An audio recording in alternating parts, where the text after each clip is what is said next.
안녕하세요. 저는 인천에 살고 있는 30대의 평범한 여성이랍니다. 세상에 별 사람들이 다 있듯 별의별 사연들을 품고 살잖아요. 그런데 저는 제가 이 일을 겪기 전까지는 그렇게 크게 힘든 일이 없었습니다. 너무 충격적인 일이라 30년 동안 조용했던 삶에 폭탄이 한 번에 떨어진 건가라는 생각이 살며시 들기도 했는데요. 그런 제 사연 다들 한 번만 들어주시길 바랍니다. 전 원래 어려서부터 결혼을 일찍 하고 싶어 했어요. 오죽하면 고등학생 때도 결혼 노래를 불러서 저희 아빠께서는 그렇게 빨리 집을 떠나고 싶냐며 서운해하셨고, 친구들은 제가 1등으로 결혼할 거라 생각했죠.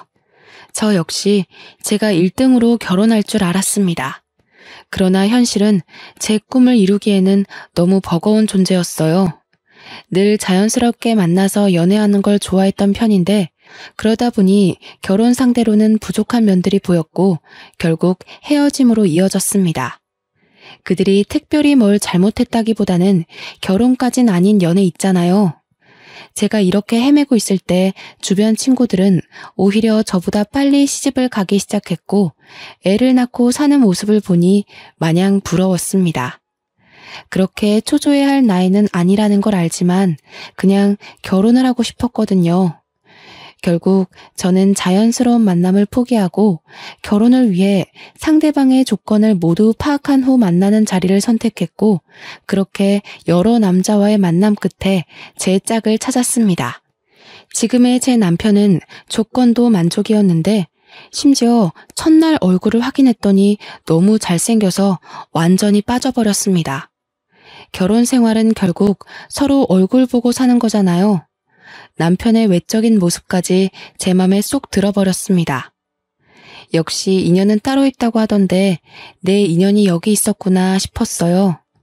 남편도 저도 서로 결혼을 전제로 만나는 거라 연애 초기부터 자연스럽게 결혼에 대한 얘기를 주고받으면서 계획을 세웠습니다. 그리고 전 이 연애가 마음에 무척 들었어요. 뭔가 시간 낭비하는 것 같지도 않고 조건도 알맞지만 무엇보다 진심으로 서로 사랑해서 하는 결혼이니 더욱 좋았죠. 저만큼이나 결혼을 서두르고 싶어 했던 남편은 만난 지 1년도 안 된 상태에서 제게 프로포즈를 했습니다. 예상치도 못하게 받은 프로포즈는 잊을 수 없는 감동으로 남았고 저희는 바로 결혼을 준비했어요. 친정 부모님은 남편을 두 팔 벌려 환영하시는 분위기로 친아들처럼 반겨주셨고 남편도 저희 부모님께 살갑게 정말 잘했습니다. 그리고 시댁에 인사를 하러 갔을 때도 똑같은 분위기였어요. 저희 집도 꽤 밝고 유쾌한 분위기인데 시댁도 화목함이 인상적이었습니다. 특히나 시부가 굉장한 사업가셔서 경제적 여유가 있으신 편인데도 오히려 검소하신 게 정말 좋았어요. 남편에게는 위에 누나와 아래 여동생이 있었고 시댁에 인사를 하러 갔을 때 모두 함께 뵙습니다. 오느라 고생했네. 어서 와요. 네, 안녕하세요. 저는 성미연이에요, 아버님, 어머님. 그래요. 오느라 힘들었을 텐데 어서 들어와요. 임금님 수라상 저리 가라 할 정도로 한상 가득 차려서 저를 환대해 주셨고 좋은 분위기 속에 함께 식사를 했습니다. 처음엔 형식적인 대화들로 시작해서 슬슬 어색함이 풀렸죠. 그리고 시부께서는 제게 정말 마음에 쏙 든다며 첫 대면에 통과! 를 아주 통쾌하게 외치시며 배웅을 해주셨습니다. 양가에 모두 인사를 마치고 나니 결혼한다는 게 실감이 나기 시작하면서 양가 부모님 모두 저희를 좋게 봐주시니 다행이었어요. 이 얘기를 제 친구들에게 했었는데 몇몇 친구들은 더 살아봐야 안다고 말해주기도 했고 몇몇 친구들은 시댁 제대로 만난 것 같다면서 부럽다고 하기도 했습니다. 제가 사람 보는 눈이 정확하지는 않지만 느낌상 시댁 잘 만난 것 같다는 생각을 하긴 했어요. 사실상 형님의 신우까지 있으면 조금 쉽지는 않죠. 그러나 제 결혼 생활은 그렇지 않았습니다. 결혼 후에 오히려 형님과 신우랑 따로 만나면서 데이트도 하고 그렇게 잘 지냈어요. 특히 형님은 저를 엄청나게 챙겨주셨습니다. 제가 자기 여동생 같이 느껴진다면서 혹시 살면서 어렵고 힘든 일이 있으면 무조건 형님께 털어놓고 의논하라고 말해주었죠. 마치 제게 친언니라도 생긴 것처럼 의지를 많이 했습니다.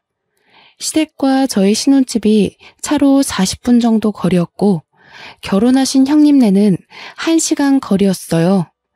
그리고 미혼인 신혼애랑은 20분 거리로 가장 가까웠죠. 신우는 미혼이기도 하고 아직 젊어서 친구들과 시간을 많이 보내는 탓에 자주는 못 봤는데 1시간 거리에 사는 형님은 저랑 놀겠다며 그 힘든 거리를 왔다 갔다 해주셨습니다. 하도 저희 집 쪽으로 자꾸 오셔서 이번에는 제가 가겠다고 하면 절대 안 된다고 막으셨거든요. 그래서 정작 저는 형님네 동네에 못 가봤습니다. 한 번은 제가 형님에게 물어봤어요. 형님, 근데 왕복 2시간이 넘는데 매번 이렇게 오시는 거 안 힘드세요? 다음에는 진짜 제가 갈게요.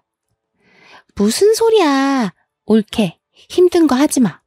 나는 운전하는 것도 좋아하고 그래서 상관없는데 옳게는 여리여리한 게 꼭 힘든 일 하면 쓰러지게 생겼잖아. 에이, 무슨 소리예요, 형님. 저 그렇게 연약한 사람 아니에요. 정말 다음에는 한번 초대해 주세요. 형님만 매번 저 위에서 고생하셔서 마음이 불편해요. 난 동생이 밑으로 둘이나 있잖아. 그래서 그런가 이렇게 하는 게 더 편해. 올케가 우리 동네로 오고 그러면 오히려 불편해서 제대로 놀지도 못할 것 같아. 그니까 그런 거 신경 쓰지 말고 보자. 얼굴 보는 게 중요하지. 누가 오고 가면 어때? 형님은 여장부 스타일에 정말 당차신 분이라서 안 친했을 때는 약간 무서웠는데 막상 친해지고 보니 이렇게 다정하신 분이었죠. 제가 힘들까봐 그게 싫어서 본인이 매번 저를 보러 오시던 분이셨고 올 때 또 빈손으로 오지도 않으셨습니다. 밑반찬이나 여자 몸에 좋은 것들을 막 사다 주시곤 했어요. 형님이랑 친해지면서 속마음도 들어볼 수 있었는데 제게 넌지시 말을 하더라고요. 옳게. 우리 부부 벌써 결혼 7년 차인가? 그런데 왜 애가 없는지 안 궁금했어? 그런 걸 뭘 궁금해요. 요즘 딩크 부부도 많고 부부 사생활인데 뭐하러 물어요, 형님. 고맙네. 나는 아기를 정말 낳고 싶었고 꼭 낳아야 했거든? 근데 3년 동안 애가 안 생기는 거야. 그래서 남편이랑 병원을 가서 검사를 해봤더니 내 자궁이 약해서 애를 못 갖는데. 말 그대로 불임인 거지. 의사한테 그 말 듣는데 너무 서글픈 거 있지? 그래서 남편이랑 그냥 둘이서 쭉 살기로 했어. 형님, 마음고생 심하셨겠어요. 아, 그때 생각하면 뭐 전부를 잃은 기분이었지. 실제로 전부를 잃은 것도 맞고. 그래서 나는 도준이가 결혼한다고 옳게 데려왔을 때 너무 기쁘더라고. 둘이 잘 살다가 자연스럽게 애도 낳을 거고 그럼 조카 생기는 거잖아. 난 진짜 조카한테 뭐든 다 해줄 거야, 옳게. 언제일지는 모르겠지만 태어날 아기는 좋겠네요. 형님, 정말 아픈 상처를 저한테 이렇게 꺼내주셔서 감사해요. 그간 왜 형님네는 아기가 없는지 살짝 궁금하긴 했는데 이날 형님의 말을 듣고 마음이 참 많이 아프더라고요. 또 한편으로는 부담 갖지 말라면서 말은 했지만 내심 조카를 얼마나 바라고 계실까 싶기도 했죠. 저희 부부는 아기를 늦게 가질 생각도 없었고 자연스럽게 가질 생각이었기 때문에 하루빨리 좋은 소식을 들려드려야겠다 싶었습니다. 저를 챙겨주는 좋은 마음은 형님뿐만이 아니었죠. 시부모도 정말 과했습니다. 명절이 되어 시댁에 가기라도 하면 제가 힘들까봐 오히려 형님과 신우에게 일을 시키고는 하셨죠. 자꾸 그런 모습들이 오히려 부담스러워 정말 괜찮다고 제가 하겠다고 나서면 남편까지 나서서 저를 쉬게 했습니다. 저 정말 괜찮아요. 다 같이 얼른 하고 쉬는 게 좋죠. 저도 할게요. 무슨 소리야. 얼른 방에 가서 쉬고 있어. 이런 거 젊어서부터 자꾸 하면 몸 상해. 그래, 옳게. 나랑 도희가 할 거니까 얼른 가서 쉬어. 아, 정말 괜찮아요. 그냥 같이 할래요. 어디 아픈 것도 아닌데 저만 왜 특별 대우를 받아요. 그게 우리 집안 룰이야. 며느리라고 막 부려먹는 거 난 딱 질색이야. 그니까 얼른 들어가서 쉬다가 저녁 먹을 때 나와. 상상도 해본 적 없는 시댁에서의 풍경이었습니다. 제 지인들만 해도 명절날이로 명절만 지내고 오면 끙끙 앓고는 했는데 전 오히려 너무 심심했죠. 과할 정도로 저를 아껴주고 챙겨주는 시댁 식구들 덕분에 좋기도 하지만 한편으로는 부담스럽기도 했습니다. 저를 과하게 챙겨주셨던 분들이지만 약간 이상한 부분은 있었어요. 형님은 제가 몸에 해로운 것이라도 하려고 하면 완전 태도가 돌변하셨습니다. 평소에 보지 못한 모습을 보이며 정색을 하더라고요. 형님과 데이트를 하다 가볍게 맥주 한 잔을 먹으려고 한 적이 있었죠. 그런데 형님은 갑자기 정색하면서 저를 말렸습니다. 옳게, 지금 술 마시려는 거야? 치킨을 먹는데 맥주를 안 마셔요? 전 당연히 맥주 한 잔 하는 줄 알았죠. 형님 드시기 싫으시면 음료수 드세요. 저는 시원하게 맥주 마시려고요.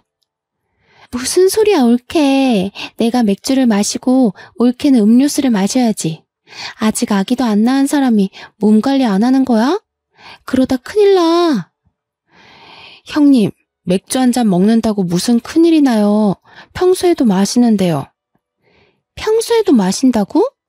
그러지 마, 옳게. 몸 관리는 똑바로 해야 해. 그러다 나처럼 애 못 가지면 정말 어쩌려고 그래. 그걸 원하는 거야? 네? 그건 아니지만. 형님, 혹시 화나신 거예요? 나 지금 화났거든? 몸 관리 좀 잘해줘. 다 큰 성인이 맥주 한 잔을 마신다고 화를 내는 걸 보고 황당했습니다.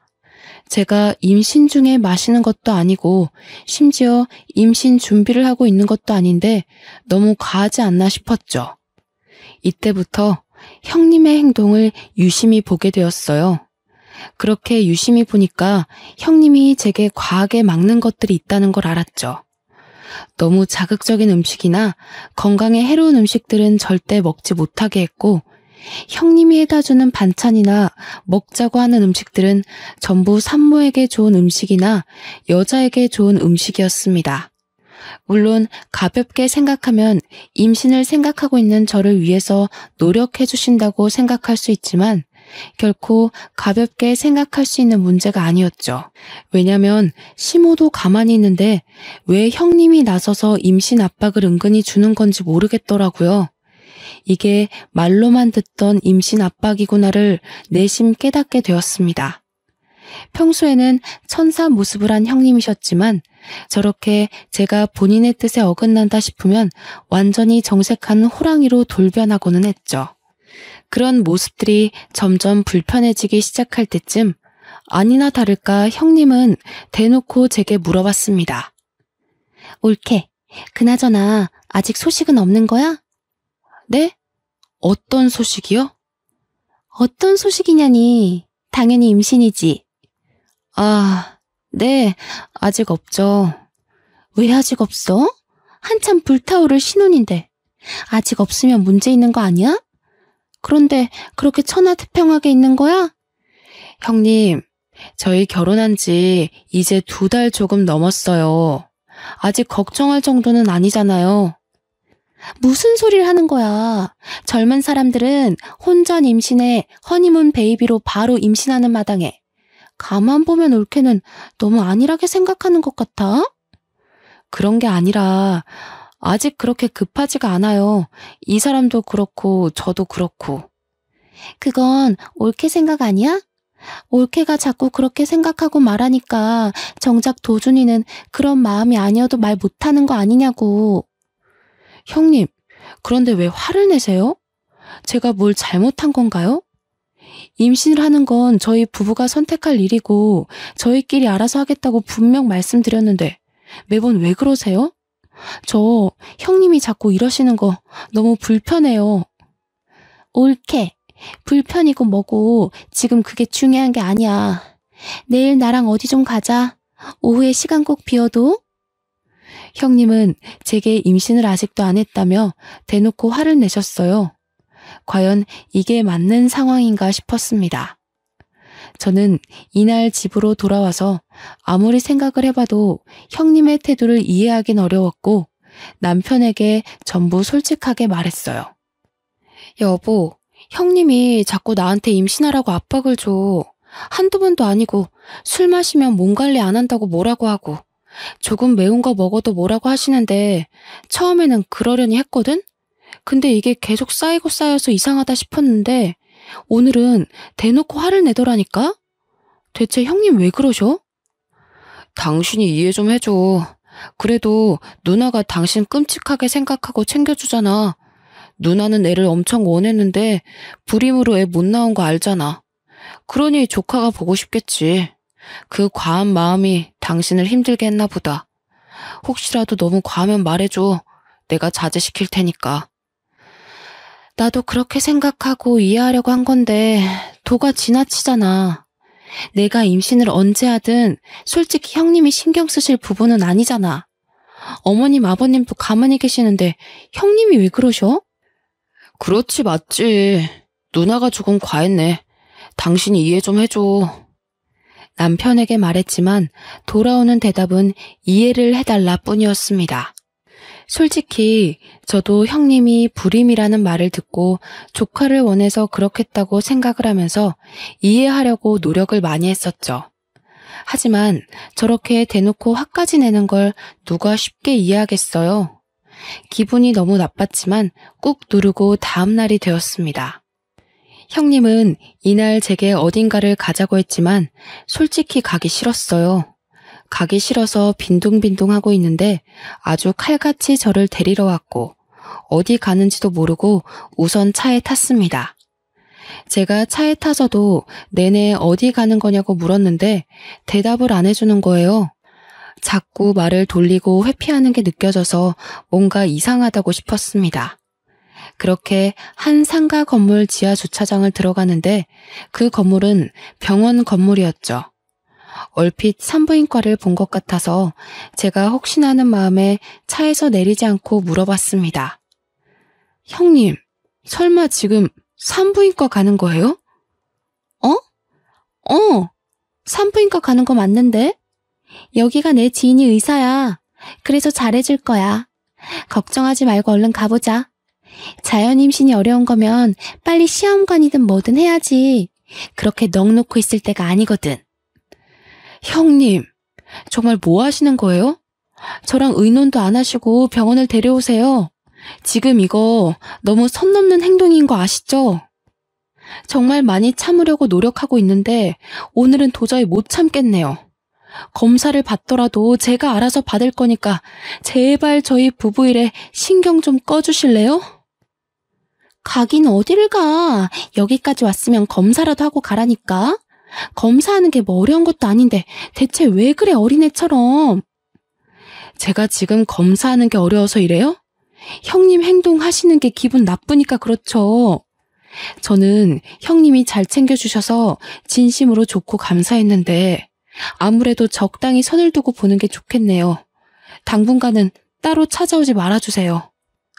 전 그렇게 차에서 내렸고 저를 부르는 형님을 무시한 채 가버렸습니다.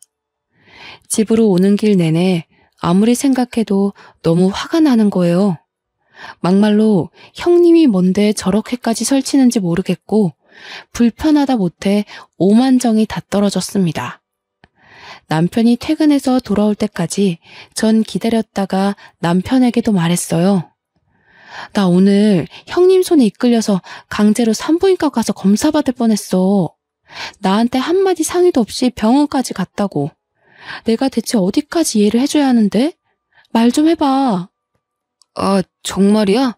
누나가 너무 심했네. 내가 누나한테 그러지 말라고 말할게. 그러지 말라고 말하는 게 아니라 대체 왜 그러냐고 좀 물어봐. 나도 궁금해 죽겠으니까. 어머님, 아버님도 나한테 임신 강요를 안 하시는데 왜 형님이 저렇게 계속 스트레스를 주는 건데? 그리고 어디 한번 물어보자. 당신도 사실 아기를 빨리 원하는데 나 때문에 말 못하고 있다는 게 맞아? 어?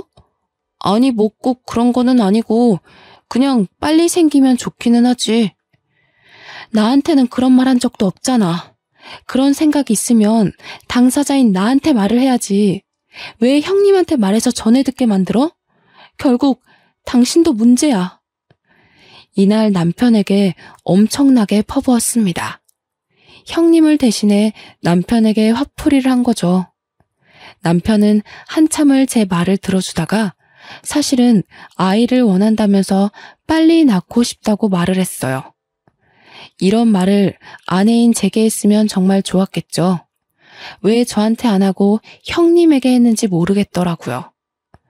전날 남편이 형님에게 연락해서 앞으로 제게 임신에 대한 압박을 주지 말라고 말하는 걸 얼핏 들었지만 모른 척 했습니다. 이후 형님은 정말 미안하다고 연락이 몇 통 왔었어요. 조카를 너무 원했는데 아무래도 본인의 방식이 잘못이었다며 사과를 한다고 했죠. 우선 사과를 받아줄 거지만 적당히 거리를 뒀으면 좋겠다고는 말했습니다. 예전처럼 너무 자주 만나는 건 원치 않는다고 말했어요. 이 말을 잘 포장해서 돌려서 말을 했고 형님도 알겠다고 하셨죠. 이미 제대로 정이 떨어졌고 불쾌함을 너무 느낀 상황이라 예전 사이로는 절대 돌아갈 수 없다고 생각했습니다. 또 형님의 진짜 모습을 봐버려서 그런가 더욱 예전처럼 지내기 싫었어요. 형님이 보고 싶든 보기 싫든 시댁에 가야 하는 명절은 돌아오고 형님이 싸운 후 처음 맞이하는 명절이 되어 시댁에 갔습니다. 여전히 저를 공주 대접해 주셨지만 이제는 제가 완강하게 나서서 일 꼭 하겠다고 그렇게 하지 마시라고 불편하다고 했죠. 그런 제 모습에 오히려 시댁 식구들이 다 놀랐지만 괜히 꼬투리 잡힐 일은 하지 않는 게 좋겠다고 생각했습니다. 그렇게 전도 붙이고 음식을 만들다가 옷에 계란물을 흘려서 갈아입으려고 방에 갔죠. 저희 시댁이 2층 집이고 저희가 가면 2층을 사용해요. 옷을 갈아입고 2층에서 1층으로 내려오는데 1층에서 형님과 남편 그리고 신우가 다투는 소리가 들렸습니다. 시모와 시부는 방에 들어가서 쉬고 계셨거든요. 저는 뭔가 직감적으로 이건 꼭 내가 들어야 한다고 생각을 해서 엿듣기 시작했죠. 그럼 이게 다 나 때문이라는 거야? 애초에 이건 도준이 네 탓이지. 결혼한 지가 언젠데 아직도 애 한 명을 못 만들어. 너 바보냐? 어디 부족해? 그만들 좀 해. 다 들리겠다고. 엄마 아빠도 그렇고 새언니도 들으면 어쩌려고 그래 정말? 어련히 알아서 할 건데 누나가 설쳐서 이 꼴난 거를 왜 인정을 안 해? 웃기지 마. 그게 뭐가 그렇게 어렵다고 너는 여태 몇 년 동안 그거 하나를 못하냐고.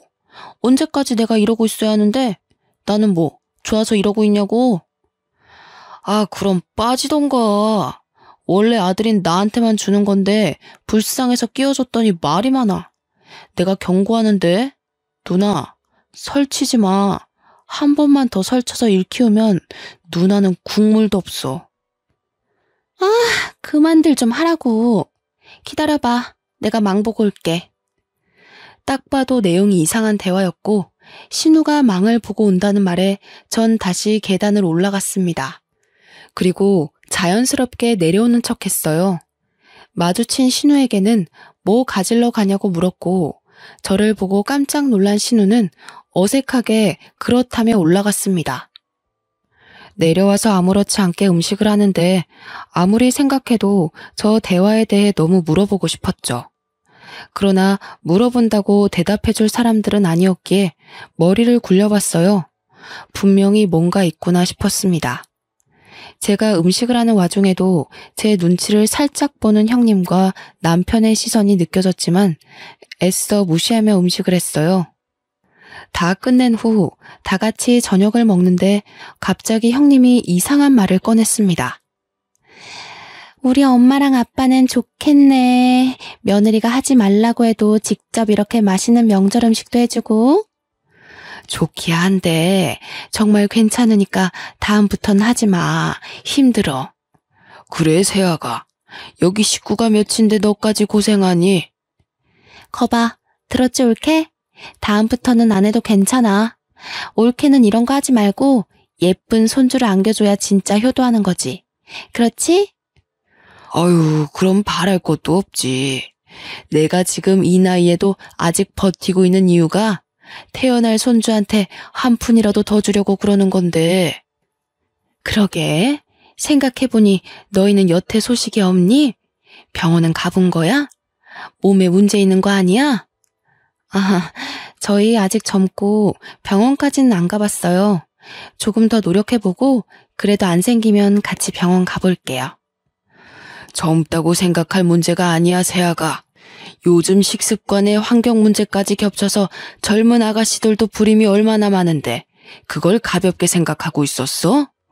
조금 실망인데. 하루빨리 병원 가서 결과 알려주도록 해.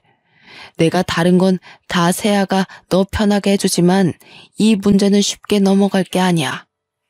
네, 알겠습니다. 딱 봐도 병원 가서 검사시키려는 형님의 속셈이 보였죠.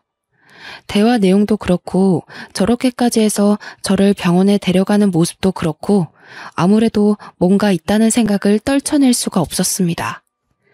저는 명절이 끝나면 신우를 찾아가기로 생각했어요. 신우는 형님과는 다르게 소극적이고 성격도 굉장히 착했습니다. 그래서 분명 계속 파고들면서 물어보면 대답을 할 수밖에 없을 거라 생각했어요. 남편에게도 티내지 않고 신우에게 오랜만에 데이트하자며 연락했습니다. 혹여나 이걸 형님이나 남편에게 말할까봐 신우네 집 근처에 볼 일이 있어서 왔다면서 아주 자연스레 밑밥을 깔았어요. 그리고 신우는 의심 없이 반갑게 저를 만나러 나왔죠. 신우와 저녁을 맛있게 먹고 조용한 카페를 찾아가서 대화를 나눴습니다. 솔직하게 뭐냐고 물어볼까 아니면 은근슬쩍 알고 있는 척 물어볼까 엄청 고민했어요. 신우 성격상 제가 뭘 알고 있어야 스스로 실토할 것 같아서 아는 척 연기를 시작했습니다. 아가씨, 나는 우리 식구들 다 진심으로 아주 좋았는데 어머님 아버님 빼고는 나한테 다들 진심이 아니었더라? 아가씨도 그렇고 그래서 너무 속상하던데? 네? 언니 그게 무슨 말이에요 갑자기? 뭐든 꼬리가 길면 다 걸리는 법이거든. 셋이서 작정하고 나 하나 바보 만들면 끝까지 내가 모를 거라고 생각한 거야? 그나마 내가 오늘 아가씨를 만나러 온 이유는 앞길이 아직 창창하고 젊으니까 기회를 주려고 온 거야. 나한테 모든 걸 자백하면 선처해줄 의향이 있어. 그렇지만 조금이라도 다르게 말하면 오빠랑 형님처럼 똑같이 처벌받게 할 거야. 네? 그게 처벌할 수 있다고요? 아닌데. 그럴 리가 없는데. 나 시간 없어. 선택해서 얼른 말해. 새언니, 정말 미안해요. 저도 언니 볼 때마다 너무 죄책감 느꼈는데 이미 약속은 해서 어쩔 수 없었어요. 지금이라도 뭐든 다 할 테니까 제발 처벌은 하지 말아주세요. 저 아직 시집도 못 갔는데 제발요. 울며 불며 신우이가 말한 내용은 충격 그 자체였습니다. 시부모에게는 재산이 꽤 있는데 남자 손주를 낳는 자식에게 막대한 재산을 물려주겠다고 자식에게 약속을 했답니다. 거기다 유일하게 아들인 우리 남편이 남자 손주를 낳으면 시부가 회사까지 물려주겠다고 했다더군요. 그런데 시부 연세가 꽤 있으셔서 하루빨리 회사를 누군가 물려받아야 했고 정 자식들에게 소식이 없으면 전문 경영인에게 넘기겠다고 했다네요. 그 얘기를 들은 형님과 남편은 작당 모의를 한 거죠. 형님은 이미 불임으로 아이를 낳을 수 없으니 남편이 아들을 낳으면 3분의 1로 셋이서 재산 분할하자는 각서를 썼다고 합니다. 이 사실은 시부모는 당연히 모르고 이 남매들끼리 저지른 일이죠. 상황이 이러니 당연히 제가 빨리 아이를 가져야 했고 형님은 소식이 없는 제가 혹시라도 본인처럼 아이를 못 가질까봐 검사까지 시키려고 했던 겁니다. 전 이 사실을 알고 너무 소름이 끼쳐서 말을 못하고 있었어요. 그런데 이게 끝이 아니었죠. 신우는 정말 제가 본인을 처벌할까봐 무서웠는지 알고 있는 사실을 다 말해주는 눈치였습니다. 꺼이꺼이 울면서 말을 하더라고요. 새언니, 정말 미안해요. 저도 정말 멈추고 싶었던 게 오빠랑 언니는 돈에 미쳤어요. 오빠 전 여자친구랑 원래 결혼하기로 했었거든요. 아이가 생겨서요. 그런데 아이 성별이 딸인 걸 알고 오빠가 그 여자를 버렸어요.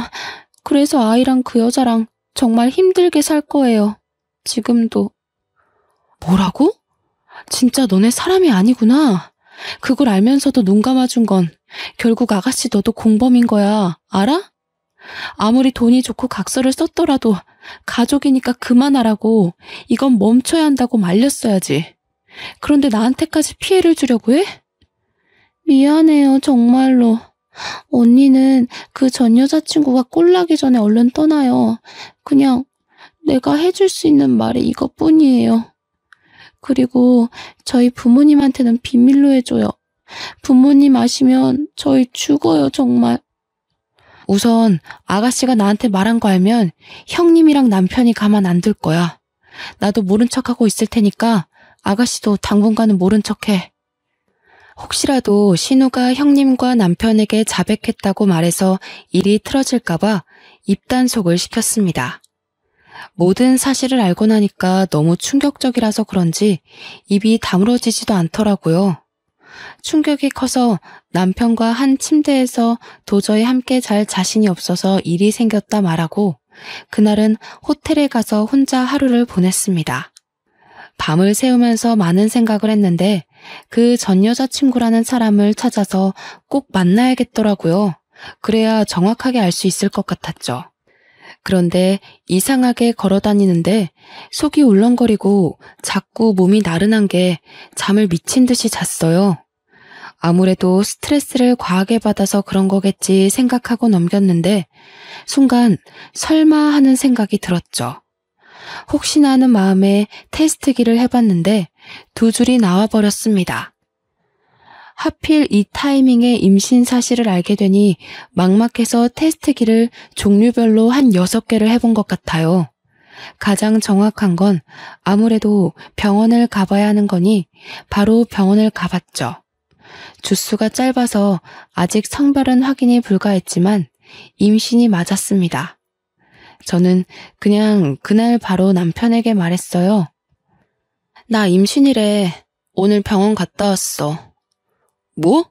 그게 정말이야? 성별은? 아들이래? 무조건 아들이어야 하는데?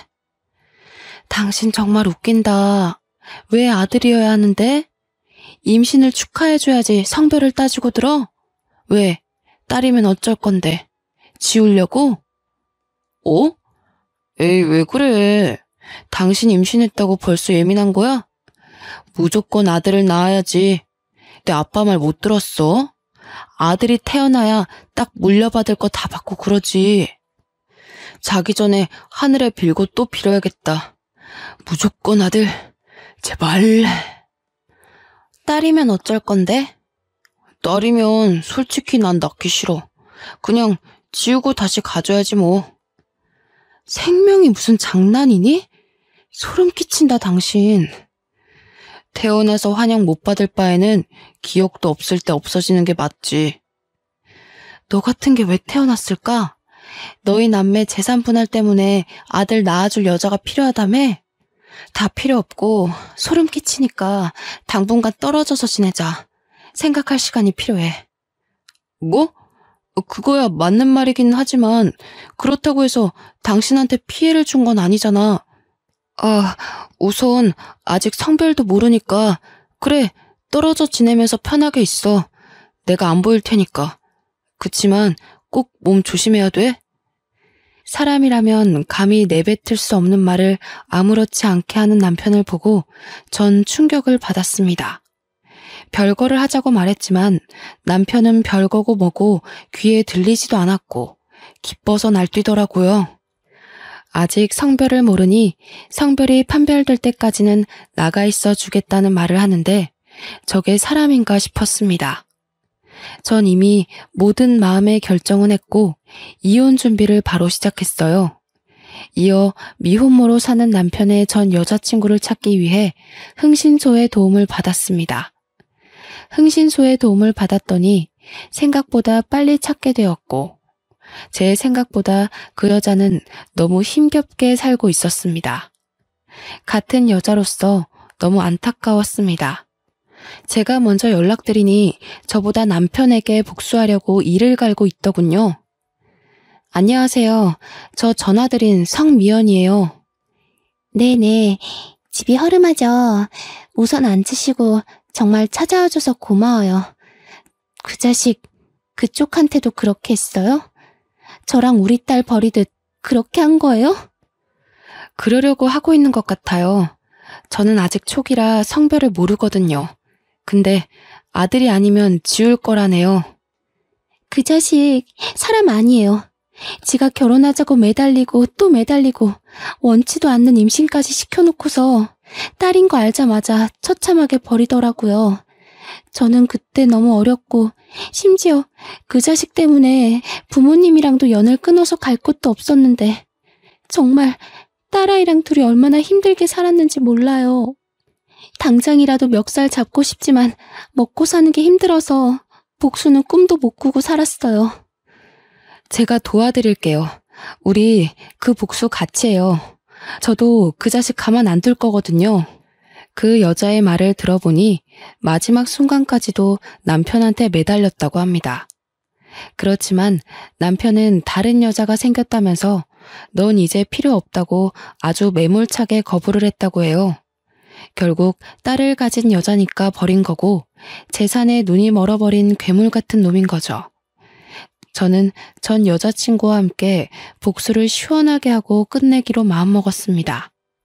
다만 안정기가 될 때까지 기다렸어요.